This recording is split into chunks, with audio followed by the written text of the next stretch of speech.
did have a chance to change. Fletcher Bank couldn't capitalize on the header attempts. Missed it by just maybe a foot. Well, Will Cleary put that one almost in the perfect spot. That was a beautiful ball. And Fletcher Bank, just not enough hops, but, man, that was inches away from 1-0 Stanford. Going down hard is Farnes. They play on. Zach Bohane delivering a hard tackle. Bohane trying to answer, but John Nicholson putting a stop to it. Last time of the crowd thinks Farnos, who is the leader of this Oregon State team. He is their top player, number 10 in white. They think that he was going down just to try to stop the run of play because of all the momentum Stanford has. And right now it's just about weathering the storm for the Beavers. And that's saved by John Nicholson. You know, it may not be his house, but his house is like 20 minutes up the road. So he's definitely going to try to do everything he can to show his family in attendance that, hey, you know, I'm different when I play close to home. Yeah, I think John Nicholson had this game. Hasn't really been seeing a lot of action so far here in the first half. And Jeremy Gunn getting a touch himself from the sideline. Stanford reset quickly.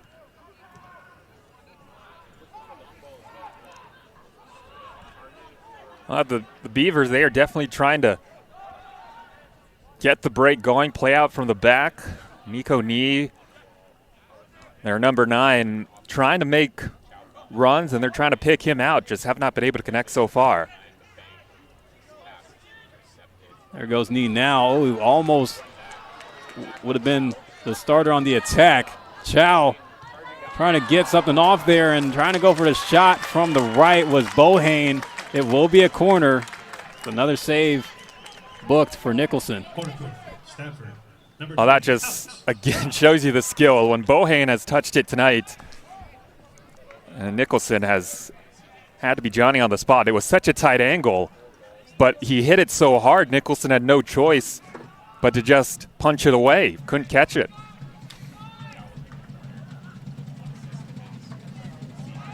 Try to go in with it. On too many Beavers at the. Not a lot of continuity at head coach. They've had 3 different head coaches in the last 10 years, and still this program has been so consistent. 5 consecutive NCAA tournaments, 6 in the last 7 years. They had only made 3 prior to that in the last 30. Jude Stone and Tomo Allen now entered the pitch for Stanford. So nothing out of the ordinary as far as first half substitutions. But time is slowly running down here in the first half and still a scoreless match. About 15 minutes left to play. Of course, with Oregon State, their long run of success making it to the NCAA tournament.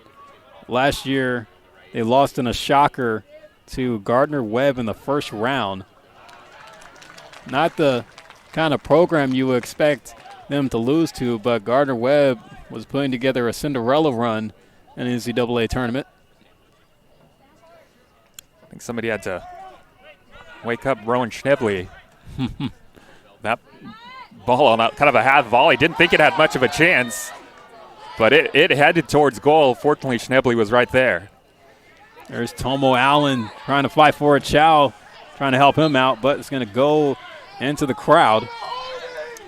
Exceptional, like you think about Tomo Allen being one of them. Victor Fung, who was a youth academy player for Inter Miami. You know, he's going to hope to see the field pretty soon. And the shot goes in here for Stanford. They get one in. It's a goal for the Cardinal, courtesy of Will Cleary. Allen on the wing. 1v1 trying to get past Bohane going for the shot, but just a little bit too high above the crossbar. And there's Aiden Marquez, who now comes to the game for the Beavers late in the first half. Oh, almost got pushed into the corner flag just down the line from us. Tate Richards out in the middle. Ooh, almost faked out Bohane there. Carmelo Garcia with a cross in, but is head away. Oh, the long shot from the outside is good. Oregon State gets the equalizer. Close to the death of the first half. Along with Cortillo.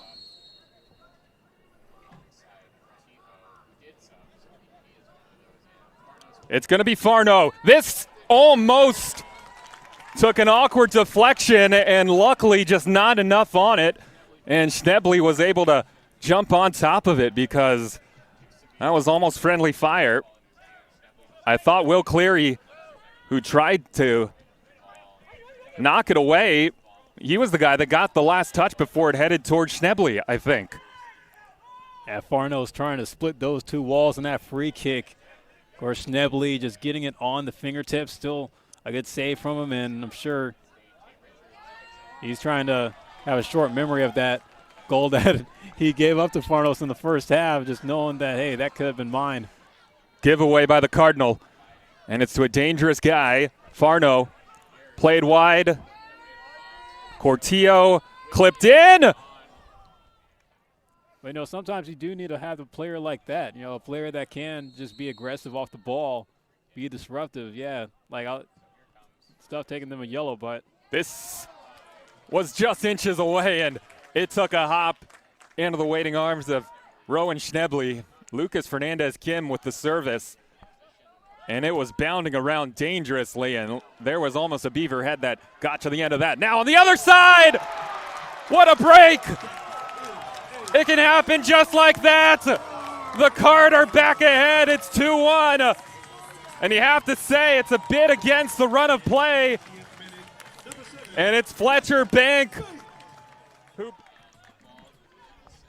It looks like this has been overturned because Nicholson's got the ball.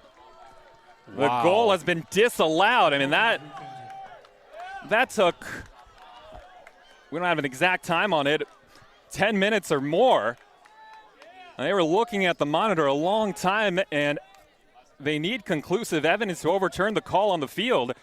Look at Fletcher Bank, and, you know, potentially it was the offside. I'm wondering also maybe they were looking at something involved with Fletcher Bank at the goal because there was contact. I thought he got to the ball first.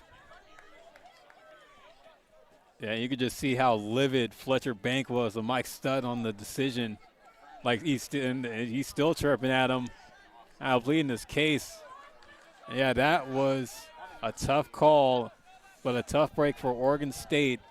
Allow that, but the Cardinal find themselves right where they started, still being an equal game. Well, you imagine why Jeremy Gunn is just giving the fourth official an earful on the far side as play resumes. And we, again, didn't have perfect looks at it. We only had a couple angles. But you look at the review that long, you just wonder what it took to overturn it. And now the Beavers are trying to capitalize on new life, and this ball hits the woodwork and a rebound. And just like that, this game has turned on its head. The Card are just stunned, and the Beavers have come to the farm and taken a 2-1 lead in the second half. Frustration for the men in black. And this would be a huge win for Oregon State. And you want to go into that matchup you have on Saturday. The replay and then the goal. This game has not had much flow. And finally they get to the feet of their star, Bohane. And seemingly good things happen every time that something like that occurs. It is going to be a corner for the Cardinal. And I don't think Zach Bohane, it didn't look like he was trying to go for goal, but I'm sure with his soccer IQ, he knows, like, hey, if I try to squeeze this shot in, maybe it'll go off of a Beaver and we'll get a corner. So this is a great setup done by accident if it was. It's a low cross. It's headed up into the air. That ball from our vantage point looked like it was gonna sneak through the near post, and it just bounced wide. The card also potentially asking for a handball, although those appeals not made for very long. But looked like that was a set play. They got the header from just outside the 18, flicked in, and they almost were able to capitalize.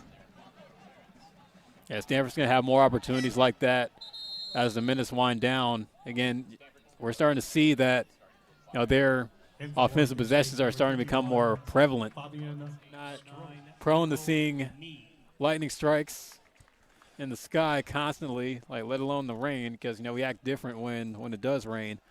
But I don't know, maybe the elements could be playing a factor here, or at least for Oregon State. To be clear, there's no rain here, and that's not in the forecast. And obviously, if there is thunder and lightning, that's close enough, then it would cause a delay. But that the people here at Kagan, they're all on top of it. Palmer Bank with his deep throw in, and Bohane almost jumped on that imaginary trampoline to get ahead to it. Now another chance. This is crossed to the far post. It takes an awkward deflection, and Stanford equalizes. The Beavers were not able to clear it all the way, and they paid the price. And Shane to Flores. His twin brother was there, but first Richards with a header. And now Bohane on the other side. Can this guy make some more magic? It's tipped aside, still hanging around, loose in front of goal, blocked. Still there to Flores.